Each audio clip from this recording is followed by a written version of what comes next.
Assalamualaikum warahmatullahi wabarakatuh. So hari ini saya akan tunjukkan macam mana kita nak hasilkan gambar rajah timbul ataupun kita panggil medium untuk kita buat rajah timbul untuk kita letak dekat mesin thermoform supaya ia dapat hasilkan gambar rajah timbul. Okey, perkara ni penggunaan alatan ni ada dekat dalam RPH saya, iaitu pada langkah 3, iaitu di mana murid-murid diminta untuk duduk dalam kumpulan dan berbincang untuk menghasilkan satu gambar rajah timbul sama ada cm ataupun mm. Mengikut topik yang telah saya ajari pada hari tersebut, iaitu ukuran panjang, cm dan juga mm. Okey, jom kita buat. Okey, ni alatan-alatan yang kena ada, iaitu tali, gam, baris untuk kita buat ukuran, dan gunting, kertas timbul supaya bila kita masuk dalam thermoform dia akan timbul tu, so dia akan hasilkan satu gambar rajah taktil yang boleh dirasa oleh murid penglihatan. Okey, jom kita mula. Okey, mula-mula kita potong dulu kertas ni ikut aktiviti nak buat macam mana. Macam saya akan tunjukkan macam mana contoh untuk kita buat dalam bentuk cm dahulu. Gambar rajah untuk sebagai nota supaya murid-murid dapat letakkan dekat sudut nilam ke apa ke macam tu, supaya mereka dapat pelajari lah bila-bila masa. So ni kita buat dia macam ni ikut aktiviti masing-masing.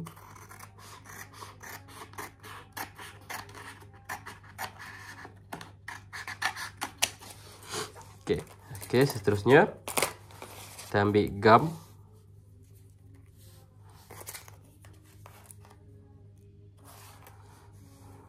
Sapu gam.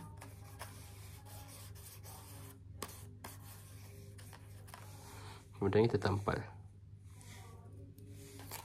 Pastikan ada kertas tau. Okay, first kita buat cm dulu. So nanti murid-murid akan bebas lah dia nak buat satu kertas tu cm saja ataupun ada dua-dua pun boleh. Ikut kreativiti. So cikgu aku buat satu cm dan satu mm supaya nampak contoh, supaya senang. Okay, jom. Okay, yang mm kita akan asingkan, kita buat warna purple supaya dapat nampak lebih cantik lah, sebab murid-murid pun separa buta, so mereka boleh nampak dengan menggunakan kanta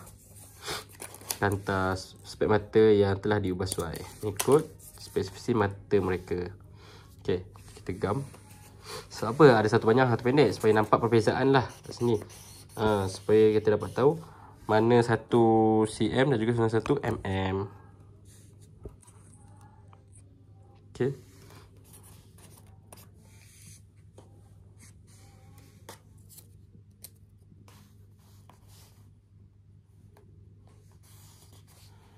Okay, selesai. Lepas tu kalau tali ni, kalau kita nak buat pun boleh.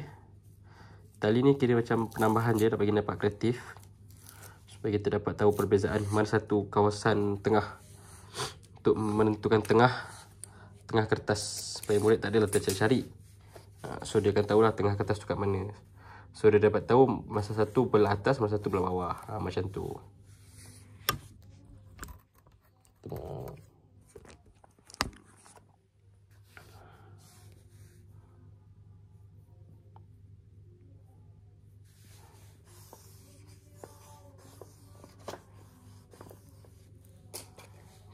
Tali tekam, terlekatkan dia. Kita gelik-gelikkan dia. So benda ni sangat mudah dan menonokkan lah, sebab kita dapat tengok lah dalam kumpulan dia orang akan rasa aktif dan seronok untuk buat. Okay, lepas tu kita kemaskan. Bila kita dah buat tengah macam ni, so murid-murid senang lah tengok. So dia orang akan rasa senang nak rasa kalau mana yang buta, totally buta. So dia akan rasa.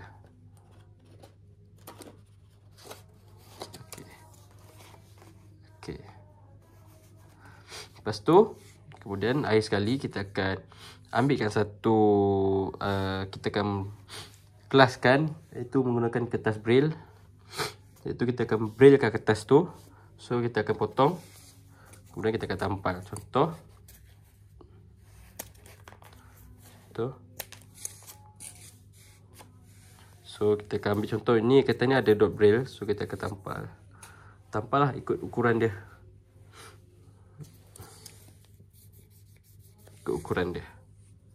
Sini contoh panjang berapa cm. So kita akan potong-potong. Tengok kreativiti murid-murid. Okay. Buatlah macam mana pun, yang penting nampak cantik. Okay, kemudian tegam dan letakkan. Okay. Ini bagi cm dan mm bawah. Potong.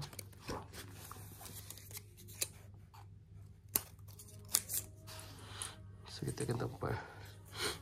Okay, ini kertas dot braille. Okay, contoh anda kata ini adalah kertas dot braille. So kita akan type kod braille tu. Kita mula kita akan ukur panjang dia berapa, masa kita type. Okay, masa kita tampal. Okay, lepas tu kita buat tajuk. Tajuk dia atas sekali. Tajuk ni tak kisah. Okay, tapi yang penting kita akan braillekan jugalah supaya dia dapat timbul dan sesuai lah untuk murid pelihatan. Kita genggam. Contoh ini tajuk dia. Kertas yang kita dah braille kan, kertas A4. Kita braille kan tajuk dekat sini. So kita akan tampal. So dah siap. Ini adalah contoh ukuran cm dan mm. Okay, ni cm dan ni mm. Okay. Itu saja untuk penghasilan gambar rajah pada langkah 3 contoh. So murid-murid akan menghasilkan gambar rajah cm, ukuran cm dan mm mengikut aktiviti mereka masing-masing. Sekian, terima kasih.